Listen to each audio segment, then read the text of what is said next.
One of the best days of my professional life was while I was still in law school, actually, and I was undertaking a legal fellowship at the United States Congress within the House Judiciary Subcommittee on Antitrust and Administrative Law.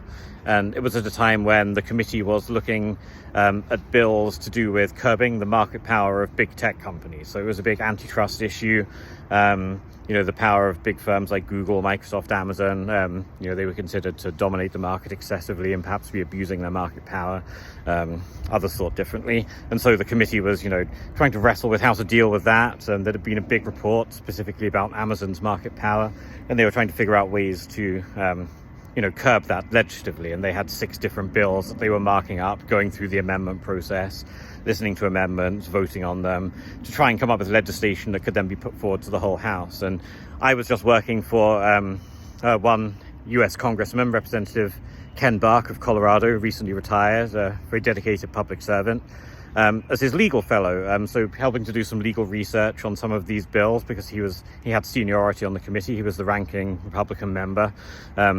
And just, trying to make sure that anything that passed the committee was good law as well as good policy. And so I was doing this, and the markup committee was very intense. Obviously, the big tech companies have very strong views on how they should be regulated, and they came out all guns blazing. They brought all their lobbyists, a lot of their executives sitting in the committee room in the front seat, almost trying to kind of intimidate or at least show that they were very closely watching the democratic process as it was unfolding.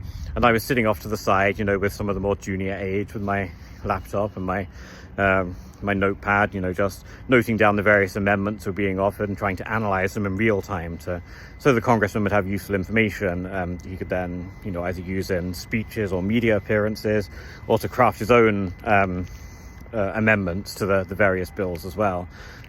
Day one of this ran until about 5 o'clock in the morning. So the committee met pretty much all through the night until the small hours of the morning. And then we got a few hours break before they reconvened at about 11 or noon the next day before round 2, and we carried on debating amendments. And I remember coming out of the US Congress, out of the Capitol building, and just waiting for my Uber back to my hotel, which was off the other side of the city, just to get a few hours sleep.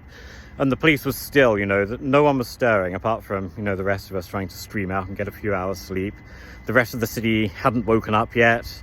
It was quiet, and the city was just kind of full of this air of potential, like the feeling that, something was about to happen, or that, and the very marble and the stones in the buildings resonated with like the weighty issues that have been considered by generations of politicians and political analysts and lowly legal fellows like me for decades and centuries before. And it was just really cool to kind of be in that moment and think about like the potential of what might happen in that moment, and which amendments would pass the next day. Would there be a worthwhile bill that came out that stood a chance of getting voted on in the House?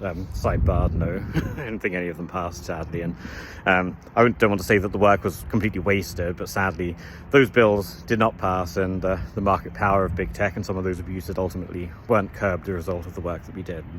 Ways of, there'll be ramifications for that later on, I'm sure.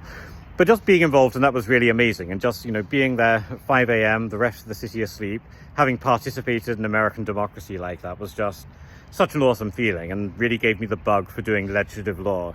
People generally don't think about that when they think of legal careers. They think arguing in court, like in Law and Order or your favorite legal show, or they think, doing mergers and acquisitions, being like Harvey in suits and just, wearing fancy clothes and kicking ass and doing deals all the time. But legislative law, I think, is really, it's where it all begins and ends. That is how you decide what goes on the statute books to begin with. And if you don't have that, then you didn't really have anything else to argue about before you even get to court, right? So this stuff really matters. There are less people in it. It's less high profile, but legislative law is very important. And that experience really gave me the bug for that. And now I'm here in the Texas Capitol in Austin, on the brink of a legislative session about to start in January, in less than a month's time. And again, there's that feeling of possibility of what might happen. I know, depending where you stand politically, some people might be dreading, in some ways, some of the bills that might be debated and some of the decisions that might be made.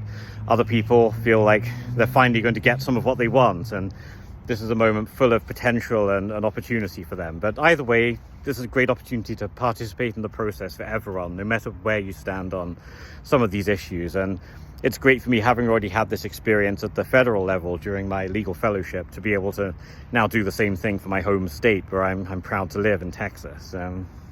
That's really cool. And so just being here in the Capitol grounds on this kind of quiet day, everyone's ramping down for Christmas, similar to how it was when I stumbled out of the US Capitol building at 5:30 in the morning that summer day back in 2021 or 2022, I think it was. No, 2021, let's say. Just that feeling of potential, of not knowing what might happen, but the good things might happen, and that I had the privilege of, playing just a teensy, small little footnote to a footnote role in some of that. It was a really cool feeling. So just wanted to share that moment with you, a bit more about what motivates me to do what I do. Thanks for following my content. I'm amazed that anyone actually wants to watch legislative law content on social media, but as long as there's at least one or two of you doing it, then I'm going to keep serving it up. So please like, follow, subscribe if you're interested. If you're a law student, you want to know more about legislative law career paths, then feel free to hit me up in comments or mentions. I'll try and get back to you, answer any questions you might have. And yeah, I look forward to sharing a lot more with you once the legislative session in Texas kicks off in January, and all my work across the country as well, because it's not just Texas. I do this all across the country as part of my wonderful job. So thanks for following me along for the ride.